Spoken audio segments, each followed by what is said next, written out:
Good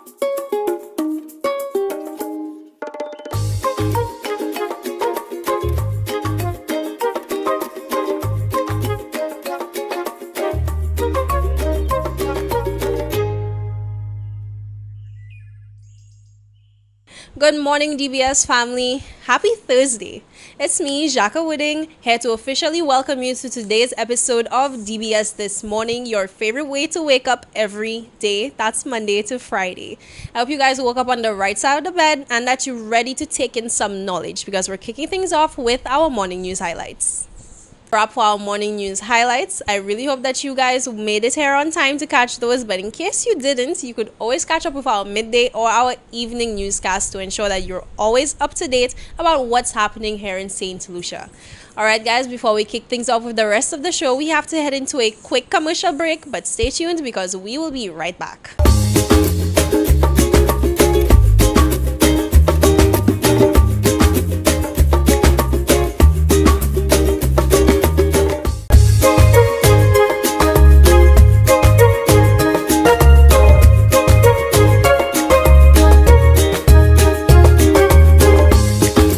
Welcome back, DBS family. This morning we're going to be speaking about a very important topic and it's very timely as well here in St. Lucia right now.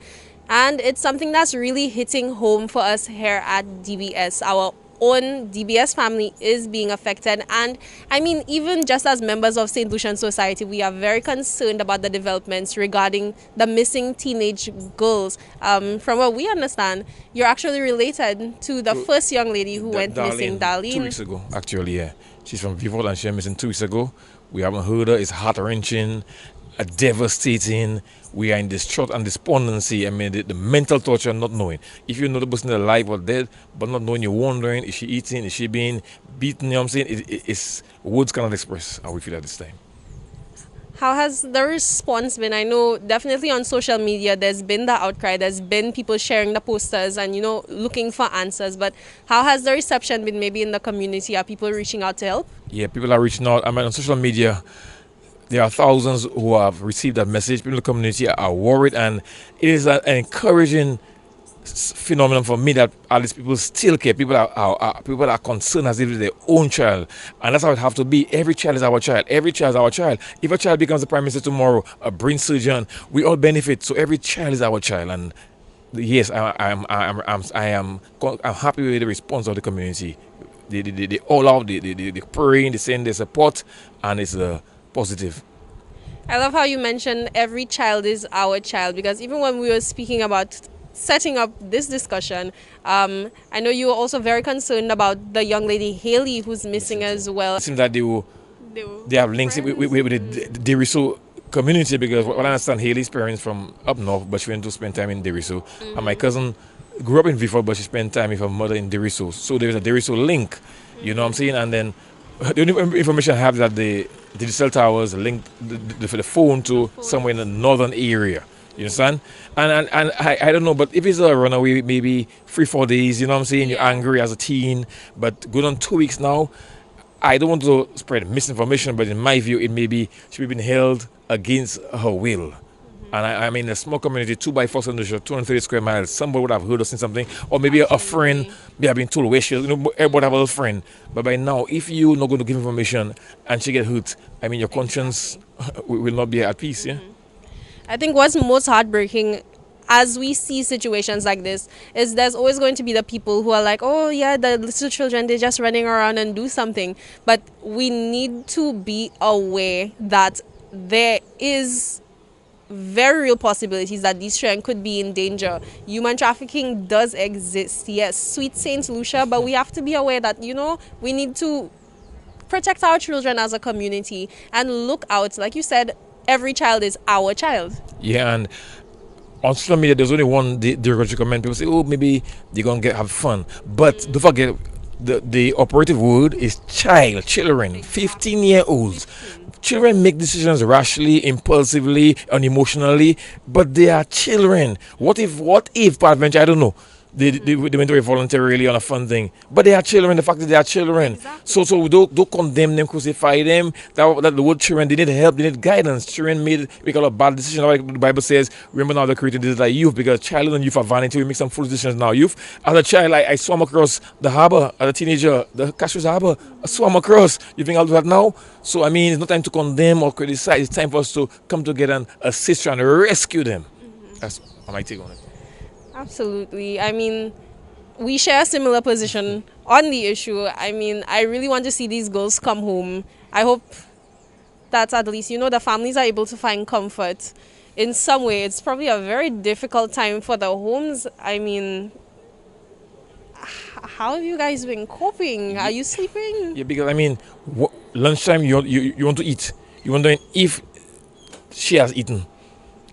You take a rest. You wondering where is she lying now? If she's in a pen, is she on a bed? Is she not? Thing I'm saying, if she been beaten, that is a torturous experience which I wish for no one, not even a dog, to go through that experience. Honestly, it's heart wrenching. St. Lucia, we really need to come together, especially right now, to offer support to the affected families, offer support to the affected students. I mean, imagine hearing something like this is happening to your classmates. We know that children are hurting. There's thousands affected by these things that are going on. If you have any information that could help the authorities locate these girls, help the families find some closure about what's going on with these girls, please just use the resources available to you. Call the nearest police station, contact the family. The family is very active on social media. Is there any specific means you would want people to use to contact you? No, any means. They have my number online. I have her cousin's number. You have DBS. You have Miss Linda Daha, and the DBS family has been very, very supportive. Now, one more thing I will say, that selfishness is a beast. Selfishness is a beast. If one person has the children captive, peradventure, you think of yourself and thousands hurting.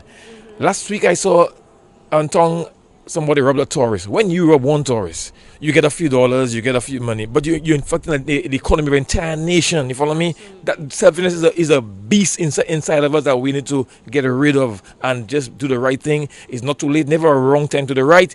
Whoever is culpable, whoever is involved, please, you still have time to make it right. Please let the children return to their homes. Darlene and Haley, if you're hearing us, please return home. There's love waiting for you. Yeah.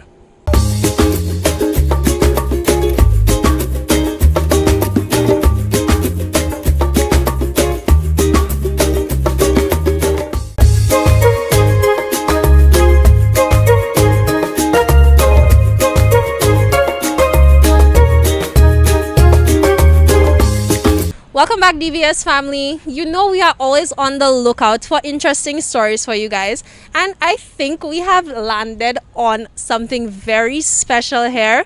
We have some interesting young men who have checked in with us here at Serenity Park, who I believe have a very interesting story and a very interesting perspective to share with you guys this morning. So good morning. You could go ahead and introduce yourself to the viewers. My name is Sammy. I'm from Fort St. James, BC, which is a small town in northern British Columbia in Canada. Me and my friend, who is going to introduce himself, we work for a small community of indigenous people in this town. You asked me what is this about. So this is a moose site. This is a symbolic representation of honoring the indigenous missing women. That's an ongoing problem. It's a chronic problem in Canada. A lot of indigenous women are missing and murdered for whatsoever reason. So just to honor that, we always carry this the moose kite here. My name is Jim. I'm also from Fort St. James in northern BC, and I think he's kind of said everything I was going to say anyway. Absolutely. Why you guys' message really stood out to me this morning is that one of the issues that we're facing in St. Lucia right now, we're seeing a lot of young girls going missing. How are you guys handling the issue over there? Maybe we could take some points.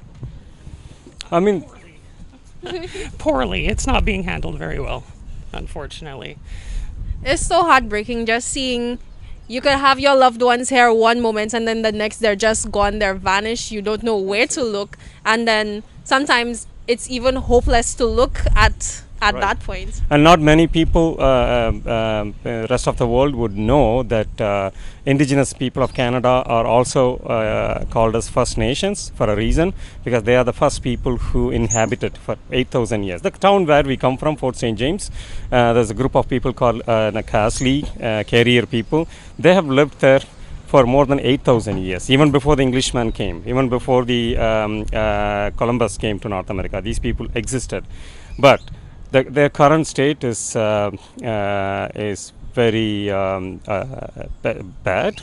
That's what when you asked us what is the solution Canada is doing for that, it's an ongoing problem. They couldn't find any solution for it, and we are still missing indigenous women, and that's why the highway, is it Highway 16 or what is that? I believe it was Highway 16. Yeah. The highway is also called as Highway of Tears, because a lot of these indigenous women, for whatsoever reason, they might be single mothers, they don't have money, they can't even buy a ticket to go to the next city, so they end up hitchhiking. So, and that's one cause. They've been kidnapped, raped, murdered. We don't know what's happening, and but still, we couldn't find a solution for it. It's an ongoing problem in Canada.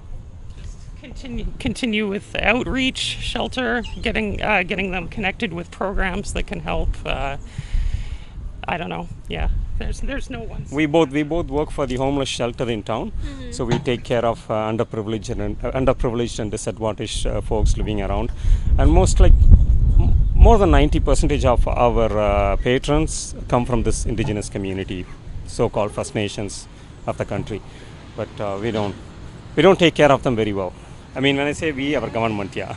Would you say that one of the barriers to addressing the issue is that we tend to have a victim blaming mentality in terms of people hitchhiking and getting kidnapped and stuff like that?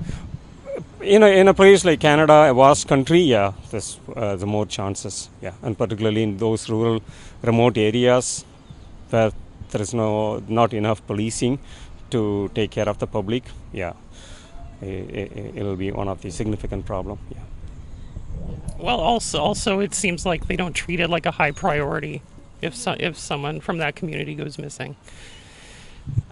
It's so heartbreaking that in 2022, it's like the world can still be so segregated. Exactly. It's like we're more connected than ever, but we're more distant from each other than ever, more distant and more ignorant to each other's issues. Because you guys, we met you this morning, and it's something we've been thinking about. It's something that's been so prominent in discussions in the news here in St. Lucia.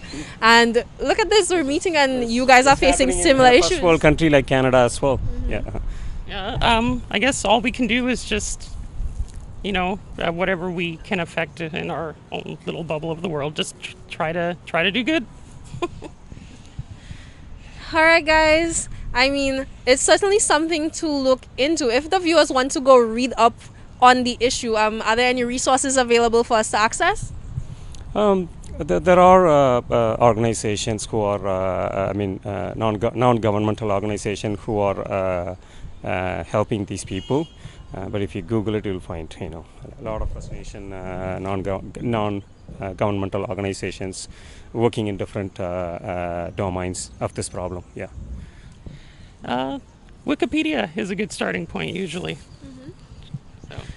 All right, guys, so we have an assignment. We have some reading up to go and do. But thank you so much to both of you for reaching out to us. They stopped us. Yes, guys, they stopped us. And they saw the importance of sharing this information. So let's be some good students. Let's go do our reading. And thank you so much. Enjoy St. Lucia. You're very welcome, and thank you for having us. Yeah.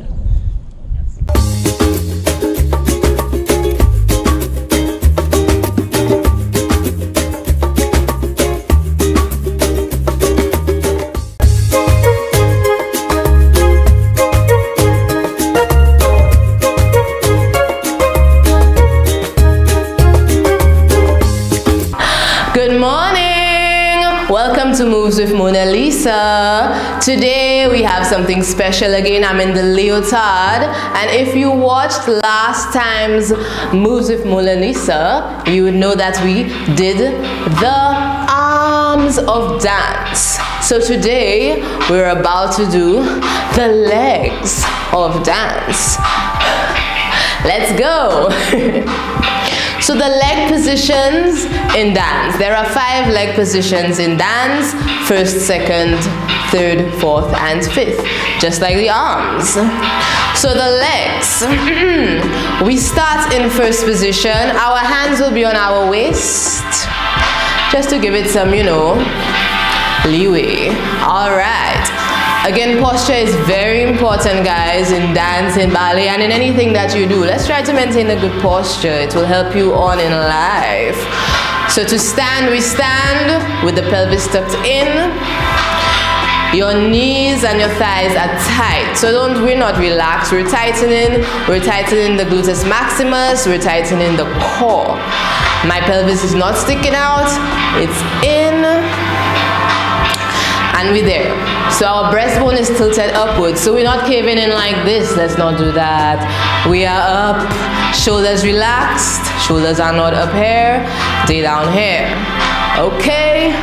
Your neck is at 90 degrees from chin to neck. So make sure you have that 90 degrees long neck. And we breathe. Eyes facing forward on me. Okay, so this is very important actually. Your eyes supposed to be facing forward. So make sure if you're watching me, you're not watching me, your TV is there and you are there and watching me. Or you're doing this. You need to be looking like this. So you can see me properly and that our structure is aligned. Alright. So here we go. The legs. So we are standing in first position, which is heels together and toes apart. Do not try and do your feet all kinds of weird turning out. We need to keep our feet comfortable, a comfortable turn out. So your turn out might not be my turn out. Very important. We want to be comfortable. Yes. All right. Let's move to second position now. Second position is a weight transfer on, let's say, the left leg, and I am pointing the right foot out. It's in point and I just put it down. Normal second position. As you can see, my feet are still turned out, just a little more than hip width apart. Okay, and a comfortable second. So sometimes your second might take you all the way here, depending on what you want to do. But for now, we're just comfortable because we have a whole day ahead of us. All right. So this is second position. And now we're moving to third position. Again, there's a weight transfer. Transfer that weight, point the toe, and we bring in the foot in front of the other one. The heel is in between the back foot. As you can see, the heel is in between the back foot. And we're standing tall. Again, now this position in particular, third position is really good for like, if you want to talk, if you want to stand on a podium, stand in pageants, all kinds of things. Third position is the position you want. It really puts your body in that alignment to look like, you know what you're presenting yourself. You're presenting yourself. So that's third position. If you don't remember anything today, remember third position, and let's all stand in third position today. Beautiful. All right. We move into fourth position. Fourth position, we take that foot and extend it forward, point. Yes, and lower it down. All right, so we're here. Now, fourth position is one of the hardest positions in dance. Sometimes, especially to do a little bend plie, that's a very hard position because your pelvis tends to want to go to the side with the foot because it's in front. But really, you gotta maintain the pelvis. The pelvis must always face forward, be balanced. That's why I said a mirror is so important. So yes, fourth position. We move to fifth position now. Transfer the weight on the back foot. You can point your foot and slide it in to the big toe, heel on big toe. So, if you can see, it looks similar to third position, which was hey. But now fifth position is actually on the big toe. Another slide position again in dance. But we got this. For more technicality, the front foot must be very turned out like what I'm doing right now. Some people may not be able to do that. That is okay. We can keep it like a little slightly towards, but just maintain this position. Turn out in all the feet, so we're not here. This is very, very wrong. The turn out must come from the hip area, especially because the legs start from the hips. Yay for us. So we're here in 5th position. Now we're gonna go back to 1st because we're not staying here. We're gonna slide it out, weight transfer on that left leg and bring it back to 1st. Hey, so that was the leg. So let's take it again. From the top, slowly, so we can remember. So we're in 1st already. We're going to weight transfer into 2nd position. Into 3rd, we weight transfer. Sliding to 3rd, heel between the foot. 4th position, to the forward and play down. 5th position, we transfer on that back leg and bring it in, heel to big toe. Yes, very nice. Back to 1st, out and in. Yay! All right, so we're gonna take it with the beat now. All right, ready for it? Whew. In a 5, 6, 7 and 1, 2, 3, 4, 5, 6, 7, 8. 1, 2, 3, 4, 5, 6, 7, 8. 1, 2, 3, 4. Play 6, 7, 8. You know, there was an extra. Usually when there's an extra 4 beats, we just play it to make it to seal the deal. Let's go again. 6, 7 and 1, 2, 3, 4, 5, 6, 7, 8. 1, 2, 3, 4, 5, 6, 7, 8. 1, 2, 3, 4 and 5, 6, 7, 8. We got a left side, left leg. 5, 6, 7 and 1, 2, 3, 4, 5, 6, 7, 8. 1, 2, 3, 4, 5, 6, 7, 8. 1, 2, 3, 4, 5, 6. One more time. 1, 2, 3, 4, 5, 6, 7, 8. 1, 2, 3, 4, 5, 6, 7, 8. 1, 2, 3, 4, 5, 6, 7, 8. Yes, we did it. So that was the leg positions in dance. Very nice. So don't forget, in the next episode, which you are not going to miss, we're going to end off the trilogy with leg and arm combination. Thanks for watching. I will see you next time. Alright, that is a wrap for today's episode. I really hope that you guys made it on time to catch up with us. But maybe if you didn't, you could always head on to our Facebook page and check out the stream because it's there for you to take in on demand whenever you are ready. Alright guys, go off and start your day. I really hope that you have a wonderful day and that you are wrapping up all your duties for the week so that you can head into the weekend stress free. We have Fridays still coming at you, so don't worry. Keep it locked right here on DBS. I'll see you guys tomorrow.